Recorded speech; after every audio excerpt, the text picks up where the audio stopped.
Welcome here, Joyce Odidison with the What's Happening at Work podcast. And today I want to get us talking about my series that I'm doing on the Wellness Competency series.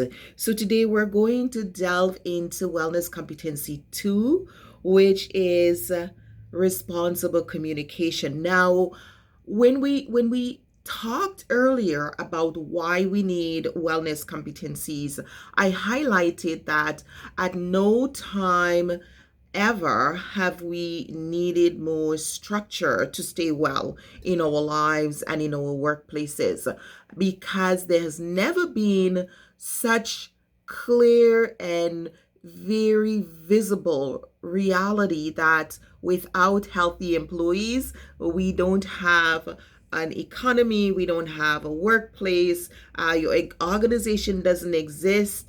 Our society pretty much shuts down when people are not well. So there has never been a more critical time to invest in our wellness, to do the things that make us well, and to look for ways, tools, and strategies to help us to be well. So, in this wellness competency series that I'm doing, I'm giving you an opportunity to see behind the scenes of what we teach here at Interpersonal Wellness Services Inc. on the wellness competencies. In the first series, the first episode in the series, I did integrity and how vitally integrity is as a wellness competency to our work, to our life, and everything we do as individuals. So today I am sharing the responsible communication. Now, the word responsible communication is something that I started using because after teaching people effective communication and those different types of communication strategies and how to communicate, it really became very evident as a conflict analyst that people were not actually being practicing effective communication. They were not themselves being effective in the communication. And so no one was actually taking responsibility for who needs to be effective and to what extent. So that led to me putting these two words together and coming up with responsible communication. And now you'll find more people using the term responsible communication and writing about it because it just makes sense. It makes sense to talk about responsible communication because that's what we should be doing. So when we think of responsible communication, we're thinking about how we interact with those around us, how we communicate with our surroundings, with our environment, with our network. And responsible communication is tied into social wellness. So when clients come to me and they say, or organizations approach me and say, you know what, Harry or Sally or this leader or this team leader or supervisor or this director or this board member is having communication problem, I will start working with them from an assessment. I put them through the social wellness assessment and the interpersonal wellness assessment, and we start looking at where their blocks. And we expand that. We do the whole 9-dimensional assessment to see where are the blocks, because we know all of these parts intertwine and lead to each other. This is bugging me. And so when we do that, we're better able to help them to see where the challenge is and where they need to go to actually focus some energy, right? We talk about leaking vital energy, where the energy leak may be and what they might need to change in other areas of their life in order for them to communicate appropriately. So yesterday in my class, I was teaching a class on interpersonal communication and coaching, because one of the beautiful thing about our coach training program is that I've been able to bring a lot of the my expertise as a conflict analyst and interpersonal expert into our coach training program, because when we talk about a wellness competency mindset coaching program, we're looking at that whole person, that whole environment. So in that course, we were talking about this very thing and my students had a really great discussion, and I was listening on their dialogue about how they see clients challenged with having difficulties with their kids, with their spouse at work, and how they can help them to make the connection.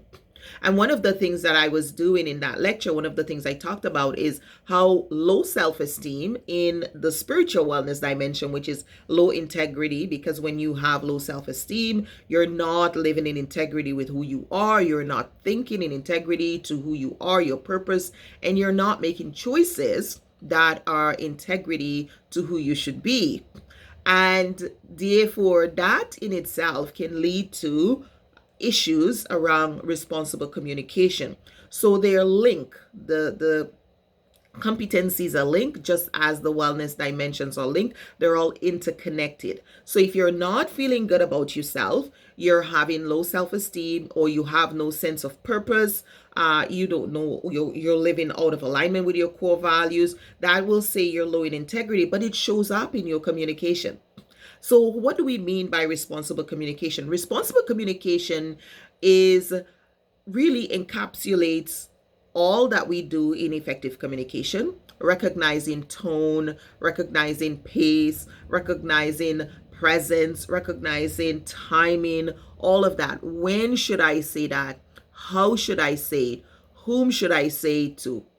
And how long should it be? At what length?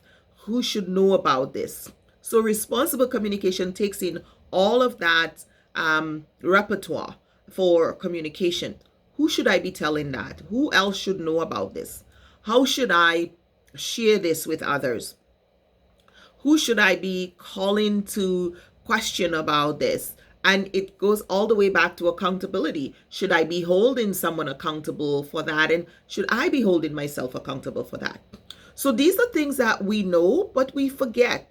And so as I was reviewing this competency again, and this is something I've written and developed for years and teach for years, but going back, and one of the nice things about the wellness improvement system is that it shows us that wellness is dynamic. You could be really good in responsible communication when everything is going well in your life, but when somebody does something that really is out of alignment with your values, you throw everything outside the window and you forget to practice the competencies. I know it happens to me, and maybe you're perfect, but the reality is we need to continually do our assessment, because something can happen in your life. There could be a trigger. Somebody's done something, or somebody said something, or even somebody lied on you, right? If that is something that, if it's a value that's very, you're just something that you actually dislike, where it's a violation of your values, then you can get so distraught that you'll stop practicing responsible communication. And it doesn't mean that you're a bad person. It means, hey, wake up. Let's get back to the grouping, and let's get back to understanding responsible communication. So when you find yourself talking about or out of alignment, or saying things that out of alignment with timing, not the right timing. Maybe I shouldn't have said this at the right time. It wasn't the right time. Maybe this was appropriate to say, but it wasn't the right time to say it.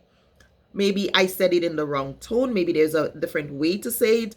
Maybe I should phrase it differently, right? Maybe I should package it. So we talk about that sandwiching. Maybe I should sandwich it with something nice, then talk about it, and then something nice after. So there are very many ways we can practice responsible communication, is looking at, is this the right timing? Is this the right way? Is this to the right person? And should I be saying that? So this wakes us up for the whole idea of responsible communication. A big element of responsible communication that I've added, and that comes from my conflict analysis background, is that it's also great to clean up. So how do you clean up? It doesn't matter how perfect you try to time it and say. There are times where you may say something that is taken the wrong way, it's misconstrued, it's blown out of proportion, or what's happening for that person at that time doesn't allow them to hear your message very clearly. So there can be a host of things that can happen in your communication. So with responsible communication, we talk about, okay, how do we clean up? Responsible communication says, I can go back and say, I'm sorry. I can go back and take responsibility. I can go back and say, let us work on this. Can we renegotiate this? Can we talk more about this? I left some things out. There are other thoughts on the table that I should have brought on the table, or we should have discussed, or another angle to view this, or can we try again, start over? And I often talk about how I teach starting over with my kids, because my children actually, I remember when I was working from home and my kids were younger, and they would just barge into my office, and I would say, okay, I see you have you need my attention, but let's start over. Or if they were angry, or if they were complaining, in that mood, I would say, okay, let's go outside the door, come back in, let's start over. And I started using it in my work and with my clients, and encouraging them to start over. So responsible communication gives us permission to start over. So if you are saying something to someone, or someone has said something to you, or someone is in some way impacting you, or you are the one doing the talking, or have said something, or shared something that didn't have the impact or the results you were looking for, then it's really important for you to start over. Starting over is amazingly important. It's key. It's effective, and it's something that we should all practice to do, because that's part of responsible communication. So for this competency, I want to give you a homework. I want you to go back in your life, go back, look over the last day or two. Is there somewhere in your life that you need to renegotiate, or you need to start over, or you need to clean up a communication that didn't go well? This is your homework. You know, we coaches love to give homework. So I am giving you a homework to go into your life and go into your relationships, go into your exchanges, be it at work, right? This is the what's happening at work show. Be it at work with your boss, with your coworker, maybe with a client, maybe it's an email you sent that didn't go over well, whatever. I want you to take some responsibility and be accountable now, and go ahead and start over by inviting that person. Can we do this over? Could we start again? I think we started off on the wrong footing, or things didn't start off the way that I intended, or it didn't go the way I intended. Can we start over? And I want you to give yourself permission to do that, because one, we have belly button, and when we have belly buttons means we're not perfect, so we don't always get things right the first time. And that's what responsible communication is doing, because in social wellness, we have networks of relationships. We have community relationships where people in our community, maybe our neighbors, we're part of a social group or church group. We have a status. Status is how people see us in and refer to us and think about us in those community groups. So each of those network of relationships have different culture, and we communicate. Our communication in all of these networks should be different, and based on the cultural needs and understanding of that group, that's how we should communicate. So it's very important to learn those things so that we can be practicing responsible communication. So, sometimes we say to the kids, use your inside voice, right? The voice you use inside it's a different voice than when you're outside playing in the park, right? The way you interact at home, it's not the same way you interact at work or at school. So we as adults should be doing the same thing.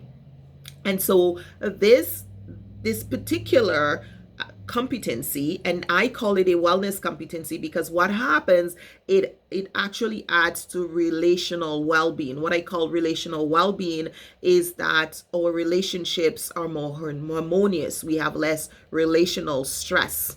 we have more deep relational connection, which is good for our well-being. As humans, we have a need to feel loved and to feel companion and to feel community and to feel engaged.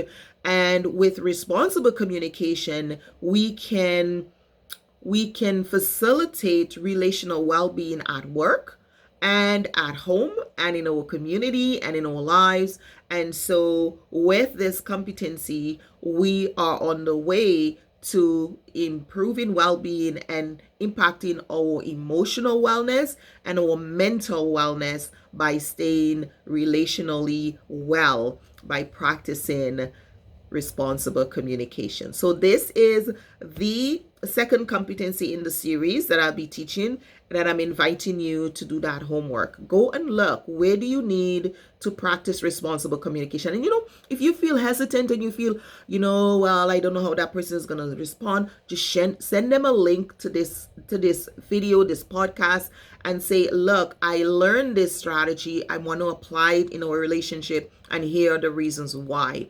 And get them to also practice, because you'll be teaching them something and they will be learning from you, and you will also be learning from them, because and together you can be practicing responsible communication and being an example at your workplace, right? If you're the leader and you're thinking, well, I shouldn't do that, absolutely. You step up and do that as a leader. You're going to change the dynamics of your workplace, and everyone is going to see, wow, this person, is walking their talk. And so I want to be like that leader. You can model this as a leader, as a parent. You can model this in a group setting. You can model this. Let's all do our best to practice responsible communication, because one of the nice things about these wellness competencies and the wellness improvement system is that we know we're dynamic, and you could practice really good responsible communication at one time, and as I said, if something happens in your life and you're off balance, you're going to find yourself off scale, and that is okay. Come back onto it, get back and practice these wellness competencies, because they are designed to help us to be well in our work, in our life, in our relationships, so that we can foster good mental and emotional and spiritual well-being in our work and in our life. So if you are curious about how to do this and want to learn more, I want to invite you to join me on Masteries. Mastery is a monthly coaching session that I do. It happens on Fridays. And it's about developing mastery in these competencies. Sometimes you have an area in your life where you're just not doing well, you're struggling with something. We all do. Every one of us is supposed to be working on something. If you're not working on something, then I'm a little bit worried about you. We all should be working on something, an area in our life to improve. And that's why the foundation of the Wellness Competency Mindset Program is the Wellness Improvement System, because we're always looking on how we can get to the next level. What does that look like for me? So if you are on that journey of self-improvement and you're looking to move or get unstuck in a particular area where you're struggling and you're not seeing the breakthrough that you're looking for, join me on Masteries. Mastery will give you that opportunity to do the wellness assessment, and then to identify the area that you want to grow in and to develop in that area. It is a key thing for us, and we'll be going more in details on the dimensions, on the various wellness competencies, and how we can develop those competencies in our life and in our workplaces, so we can have a healthy, happier world. I look forward to hearing from you, and I can't wait to see you. Visit us at interpersonalwellness.com, and let's look out for the rest of the series, because the series is going to be, or I'm going to be doing the 9 competencies, and this is series 2. Take care. So if you want to learn more, go to www.interpersonalwellness.com, or you can find me JoyceOdidison.com. Either way, you will get access to Mastery. You can just click on coaching, and everyone gets a free pass to mastery at least once. You can attend mastery for the first time complimentary, but after that, we can talk about how you can make mastery a part of your life and your well-being. Take care, Joyce Odidison, interpersonalwellness.com. Bye now.